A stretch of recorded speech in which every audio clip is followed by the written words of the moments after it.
നമസ്കാരം, എല്ലാവർക്കും പുതിയ വീഡിയോയിലേക്ക് സ്വാഗതം. ഫ്രാങ്കോ മുളയ്ക്കൽ അഥവാ ജലന്ധർ ബിഷപ്പ്, ഈ പേര് കേരളത്തിലുള്ള ഒരുവിധപ്പെട്ട എല്ലാവർക്കും സുപരിചിതമാണ്. ഈ പേരിനെ സുപരിചിതമാകാൻ കാരണം കർത്താവിൻ്റെ ഒരു മണവാട്ടി തന്നെയാണ് സിസ്റ്റർ അനുപമ. കർത്താവിൻ്റെ നിയമങ്ങളെയും സഭയെയൊക്കെ അനുസരിച്ച് കന്യാസ്ത്രീ പട്ടം സ്വീകരിച്ച് സഭയ്ക്ക് വേണ്ടി, അതായത് കർത്താവിൻ്റെ മണവാട്ടിയായി കുടുംബത്തെ അല്ല ജനങ്ങളെ സേവിക്കാൻ ഇറങ്ങിയ ഒരു മണവാട്ടി, ഒരു കന്യാസ്ത്രീ പെട്ടെന്ന് അതേ സഭയുടെ തന്നെ ചില പ്രശ്നങ്ങൾ വിളിച്ചു പറയുന്നു.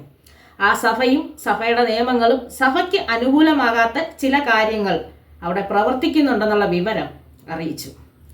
അതിന് പിന്നാലെ നമ്മൾ പ്രതീക്ഷിച്ച ഒരു തീരുമാനമായിരുന്നത് ഫ്രാങ്കോ മുളയ്ക്കലിന് കുറച്ച് ബുദ്ധിമുട്ടുകളുണ്ടായി, തൻ്റെ അംശവടി വരെ നഷ്ടപ്പെടുന്ന സാഹചര്യത്തിലേക്ക് എത്തി, ജയിൽവാസത്തിലേക്ക് എത്തി. ആ സാഹചര്യത്തിൽ നമ്മൾ പ്രതീക്ഷിച്ചു സഭയിലെ ആ തെറ്റ് വിളിച്ചു പറഞ്ഞ അനുപമ എന്ന് പറയുന്ന കന്യാസ്ത്രീയെ വാഴ്ത്തപ്പെടുത്തുന്നു. പക്ഷേ അവിടെ നടന്നതല്ല. അനുപമയുടെ, അതായത് കന്യാസ്ത്രീ ആയ അനുപമയുടെ തെറ്റുകുറ്റങ്ങൾ വിളിച്ചു പറയാനുള്ള ആൾക്കാരായിരുന്നു ഇവിടെ കൂടുതലുണ്ടായിരുന്നത്. ഒടുവിൽ ബിഷപ്പ് ജയിലിൽ നിന്നൊക്കെ ഇങ്ങ് ഇറങ്ങി വന്നു. ഇന്ന് സഭ വിട്ട് കന്യാസ്ത്രീ ആയിരുന്ന, അതായത് കർത്താവിൻ്റെ മണവാട്ടി പദം ഉപേക്ഷിച്ച് 3 പേർ ഇതിൻ്റെ ശക്തമായി ഇതിനോട് പ്രതികരിച്ചുകൊണ്ടിരുന്ന അനുപമ ഉൾപ്പെടെയുള്ള 3 പേര് മഠം വിട്ട് ഇറങ്ങിയിരിക്കുകയാണ്. സിസ്റ്റർ അനുപമ ഇപ്പം മഠത്തിലില്ല, സ്വന്തം ആലപ്പുഴയിലെ സ്വന്തം വീട്ടിലേക്ക് പോയി. എന്താണ് ഇതിൻ്റെ സത്യമെന്ന് ചോദിച്ചപ്പോൾ അവർ ഒരുപാട് പ്രാവശ്യം വിളിച്ചു പറഞ്ഞിരുന്നു, തെളിവോടുകൂടി വിളിച്ചു പറഞ്ഞിരുന്നു.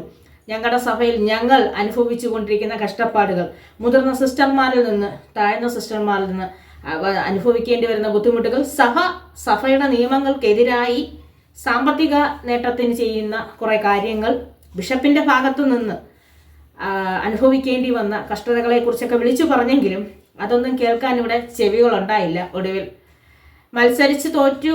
കർത്താവിനോട് മത്സരിച്ച് തോറ്റതാണോ ഇനി സഭയോട് മത്സരിച്ച് തോറ്റതാണോ എന്നറിയില്ല. എന്തായാലും ആ മണവാട്ടി പദം ഉപേക്ഷിച്ച് 12 വർഷത്തെ പഠനത്തിന് ശേഷമാണ് അവരെ ഭാഷയിൽ പറഞ്ഞാൽ ഈ ഉടുപ്പൂലം മാറി ആ വേഷം സ്വീകരിക്കുന്നത്. അത് മതിയാക്കി ആ കന്യാസ്ത്രീ മഠം വിട്ട് പുറത്തിറങ്ങിയിരിക്കുകയാണ്. എവിടെയും സത്യം വിളിച്ചു പറയുന്നവൻ അല്ലെങ്കിൽ നീതിക്ക് വേണ്ടി പോരാടുന്നവൻ പുറത്താക്കപ്പെടും, അല്ലെങ്കിൽ പുറന്തള്ളപ്പെടും, പുറത്തിറങ്ങേണ്ടി വരും എന്നുള്ളതിൻ്റെ മറ്റൊരു ഉദാഹരണം കൂടിയാണ്. അധികാരമുള്ളവൻ, അതിന് ബിഷപ്പാവട്ടെ സാധാരണക്കാരനാവട്ടെ, അംശവടി കയ്യിലുള്ളവനാവട്ടെ കയ്യിലില്ലാത്തവനാവട്ടെ, ആരായാലും അധികാരം, പണം എന്നിവ ഉപയോഗിക്കുന്നവൻ്റെ കൂടെ ആളുകൾ നിൽക്കുകയും മറ്റുള്ളവർ നീതിക്ക്, ദൈവത്തിൻ്റെ കോടതിയിലല്ലോ, ദൈവത്തിൻ്റെ നീതിക്കും നമ്മുടെ നിയമത്തിൻ്റെ നീതിക്കും ഒക്കെ എതിരായിരിക്കും ജീവിതമെന്ന് ഈ ഒരു അനുഭവം വീണ്ടും ഒന്നുകൂടി പഠിപ്പിക്കുകയാണ്. എന്താ